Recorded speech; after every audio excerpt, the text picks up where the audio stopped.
લક્ષ્ય ન્યૂઝ, એક નજર, એક લક્ષ્ય.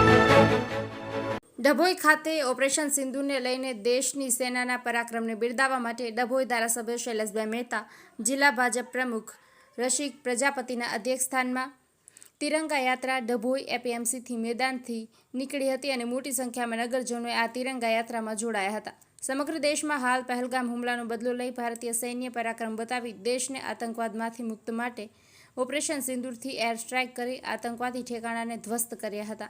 આ પરાક્રમને બિરદાવવા માટે દેશભરમાં તિરંગા યાત્રાનું આયોજન કરવામાં આવ્યું છે. ત્યારે ડભોઈ ખાતે પણ ધારાસભ્ય શૈલેષભાઈ મહેતા અને જિલ્લા ભાજપ પ્રમુખ રસિક પ્રજાપતિની અધ્યક્ષતામાં તિરંગા યાત્રા ડભોઈના એપીએમસી મેદાન ખાતેથી નીકળી વડોદરી ભાગોળ ટાવર પહોંચી પૂર્ણ થઈ હતી. આ પ્રસંગે જિલ્લા ગોપાલભાઈ રબારી તેમજ ડભોઈ નગરપાલિકા પ્રમુખ બિરેન શાહ, શહેર પ્રમુખ દીક્ષિતા દવે, શશિકાંત પટેલ, વકીલ અશ્વિન પટેલ, ડોક્ટર બીજે બ્રહ્મભટ્ટ, નરેન્દ્રભાઈ રોહિત સહિતના આગેવાનો મોટી સંખ્યામાં તિરંગા યાત્રામાં જોડાયા હતા.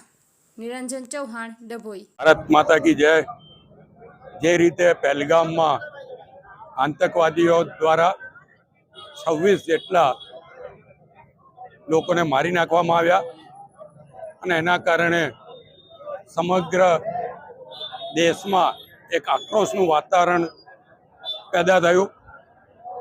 મારતી વખતે એક બેનને આતંકવાદીએ કહ્યું હતું કે જાકે મોદી કો બતા દેના. અને બરાબર 15 દિવસ પછી આપણી સેનાએ પાકિસ્તાનમાં ઘૂસીને આતંકવાદીઓના અડ્ડાને નેસ્તનાબૂદ કર્યા. 100 જેટલા આતંકવાદીઓનો સફાયો કર્યો.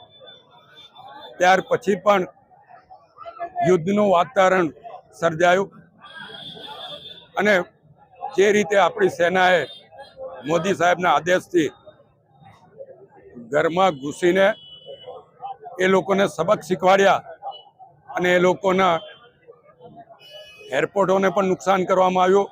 જ્યાં જ્યાં આતંકવાદીઓને શરણ આપવામાં આવ્યું હતું ત્યાં સમગ્ર ઠેકાણે બોમ્બ બાઇન્ડિંગ કરીને એમના અડ્ડાઓનો નાશ કરવામાં આવ્યો અને દેશ પાકિસ્તાને ઘૂંટણીએ પડવાની ફરજ પડી.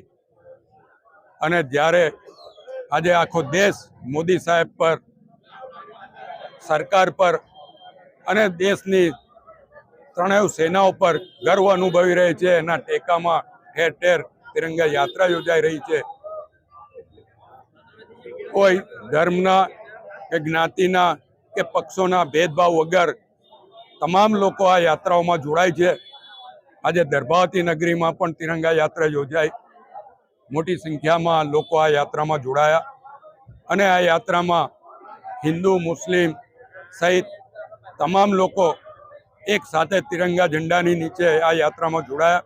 હું તમામને અભિનંદન આપું છું, શુભેચ્છા પાઠવું છું અને મોદી સાહેબને એક મેસેજ કે સમગ્ર દેશની સાથે સાથે દર્ભાવતી નગરી પણ તમારી જોડે છે.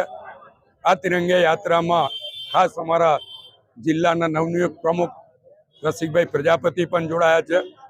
સાથે નગરપાલિકાના પ્રમુખ, નગરના ભાજપા પ્રમુખ, તાલુકાના ભાજપા પ્રમુખ, જિલ્લાના મહામંત્રી સહિત ભારતીય જનતા પક્ષના આગેવાનો અને ચૂંટાયેલા પ્રતિનિધિઓ તેમજ તમામ સંપ્રદાયના લોકો પણ જોડાયા. વિશેષ કરીને સ્વામિનારાયણના સંત પુરાણી સ્વામીના આશીર્વાદ પ્રાપ્ત થયા, બ્રહ્માકુરીની બહેનોના આશીર્વાદ પ્રાપ્ત થયા. આ તમામને હું આભાર પણ માનું છું અને અભિનંદન પણ આપું છું.